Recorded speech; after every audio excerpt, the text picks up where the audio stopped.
As a child, I think I had it pretty good. I was in a loving family. I was a happy child. I had lots of great experiences, good friends. I did great in school. I really had, in my mind, no need for anything that smacked of religion. In fact, what I saw of religion, I just thought was pretty offensive.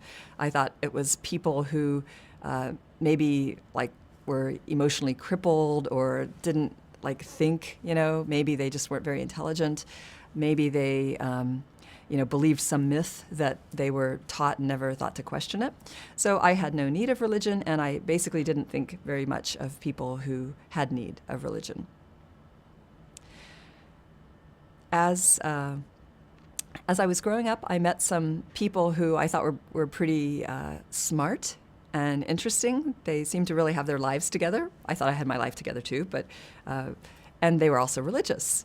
And in fact, they were Christians who thought that the question of Christianity was also an intellectual one as well as one of the heart. And they kept inviting me to church.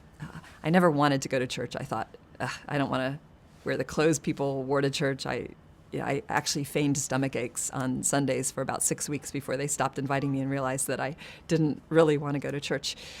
But then they said to me that it doesn't matter so much whether you go to church or not. What matters is what you believe.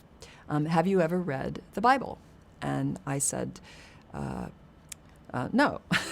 I just believed the Bible was wrong without having read it.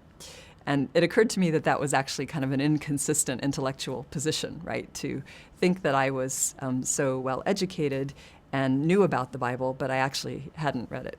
So I figured I could fix that, so I got a Bible and decided I would read through the Bible in a year, one of those Bibles with the little check marks in it, so you could check off the 4 books a day you read or whatever. And so I started reading the Bible, and I realized as I was reading it, actually I started in Proverbs, that there was incredible wisdom in there.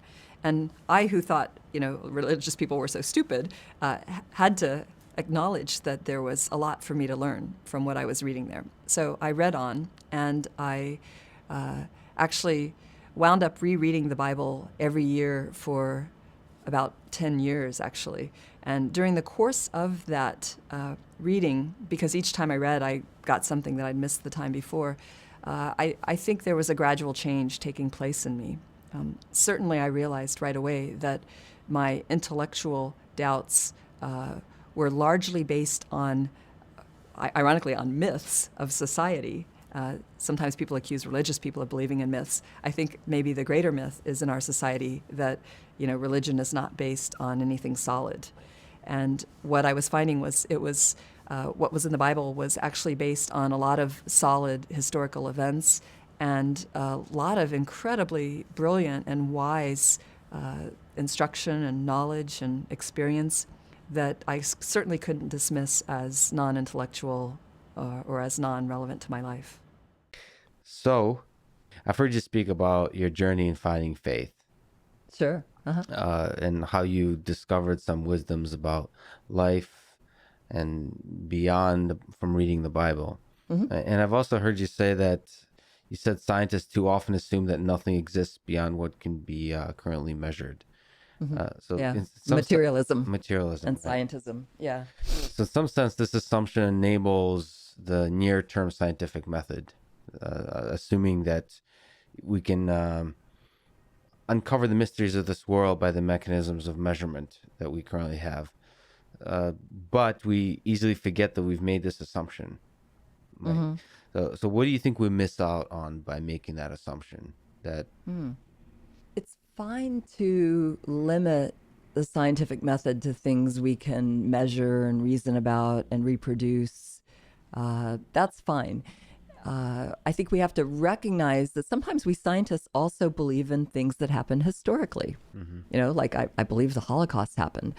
I can't prove events from past history scientifically. You prove them with historical evidence, right? With the impact they had on people, with eyewitness testimony and things like that. So a good thinker recognizes that science is one of many ways to get knowledge. It's not the only way.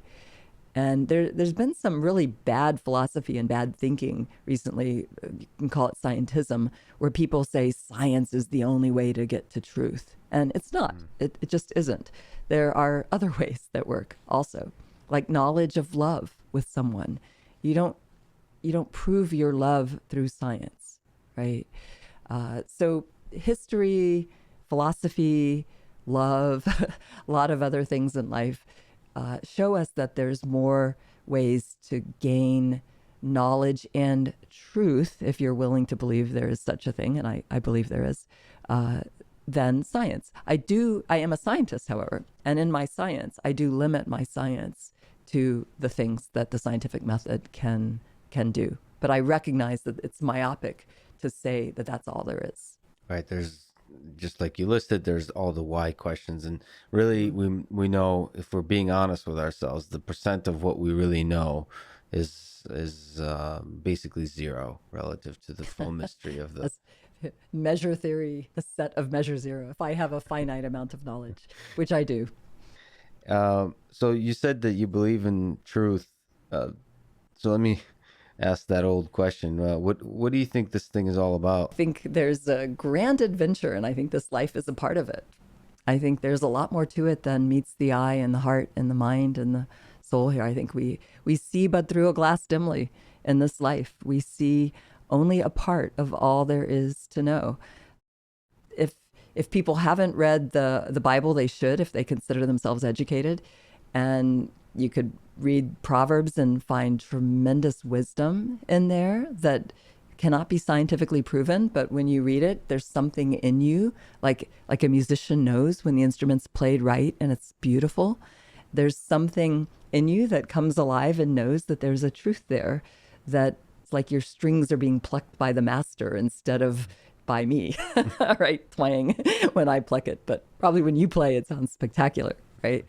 And when you encounter those truths, there's something in you that sings and knows that there is more than what I can prove mathematically or program a computer to do.